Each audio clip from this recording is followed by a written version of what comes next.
remains of 215 children. Some of them were as young as 3 years old.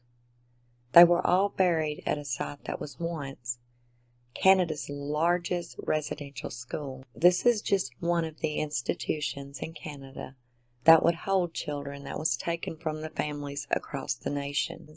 The remains of these children were found and confirmed last week, and they done this with the help of ground-penetrating radar.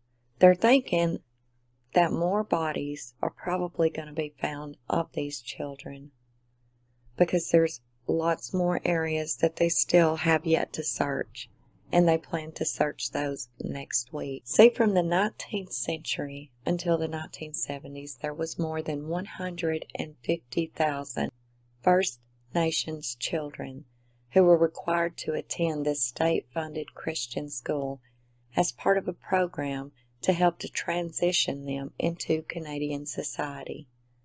They were forced to convert to Christianity, and they weren't even allowed to speak their own native languages. Many were beaten and verbally abused, as well as SA. Up to 6,000 were said to have actually died there. The Canadian government did apologize in 2008 and admitted that physical and SA in the schools was very rampant. Many students recall being beaten for speaking in their own native language.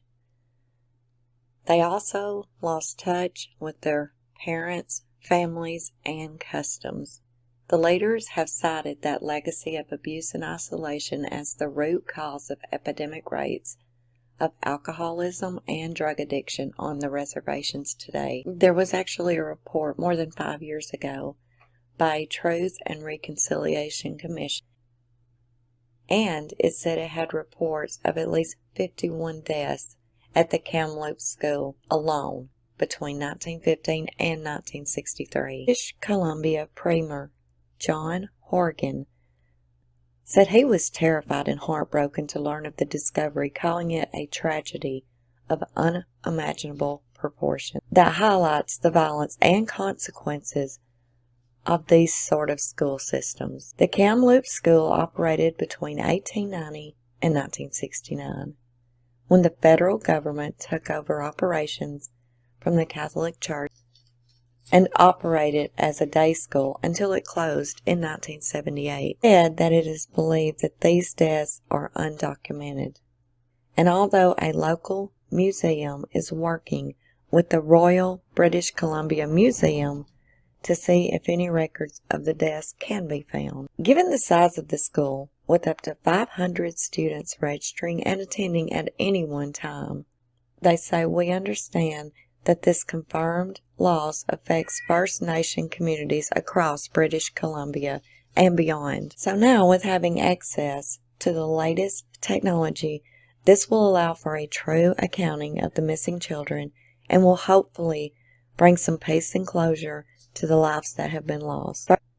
The First Nations Health Authority called this discovery of the children's remains extremely painful, and it will have a significant impact on the community and in the communities served by this residential school. This illustrates the damaging and lasting impacts that the residential school system continues to have on First Nations people, their family, and the communities. Also, it was said that they did not hear survivors talk about an unmarked grave area, but they all talk about the kids who didn't make it. Also today, Sunday, May the 30th, the Canadian Prime Minister asked that all flags on federal buildings be flown at half-mast to honor the more than 200 children whose remains have been found buried on the site of what was once Canada's largest residential school,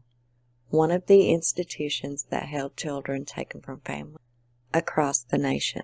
The Peace Tower flag on Parliament Hill in the nation's capital is among the buildings that has the flag at half-mast. Plans are underway to bring in forensics experts to identify the remains of the children found buried on the site. Mayors of communities across Ontario, including Toronto, Ottawa, and Mississauga, and Brampton, have also ordered flags to be lowered to honor the children. Please forgive me if I pronounced those counties or states or cities wrong, as I'm not from Canada, so I'm pretty sure I probably did pronounce those wrong. Please forgive me.